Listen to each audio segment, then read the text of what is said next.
Nah, perkenalkan nama saya adalah Tony. Saya adalah member dari Property Chapter di Season City. Pertama kali kenal di Full Gospel itu saya mendengar di radio, yang dimana setiap jam kerja di kantor saya mendengarkan radio SSK, dan di sana diputar iklan radio Full Gospel, yang dimana membuat saya antusias dan saya ingin mencari komunitas seiman, dan juga saya ingin menjadi teladan bagi anak-anak saya nantinya. Setelah mendengar itu, saya mencoba mencari kontak personnya dari Full Gospel di website, dan saya menelpon ke nomor yang dituju ada di website tersebut.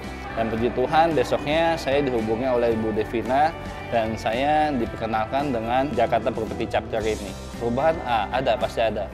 Perubahan yang dimana kita dikuatkan, kita menambah komunitas baru, menambah saudara baru dalam iman Kristus ya, dan juga kita di sini ini kita menambah satu perkumpulan teman-teman yang akan saling mengingatkan, saling mendorong dalam Kristus.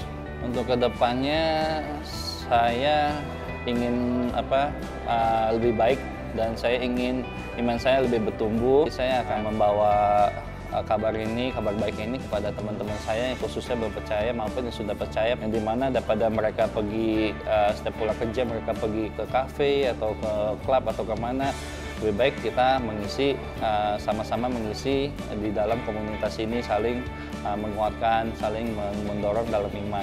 Ayo teman-teman, kita jangan jemu-jemu untuk mendengarkan siaran radio Full Gospel di Radio SSK.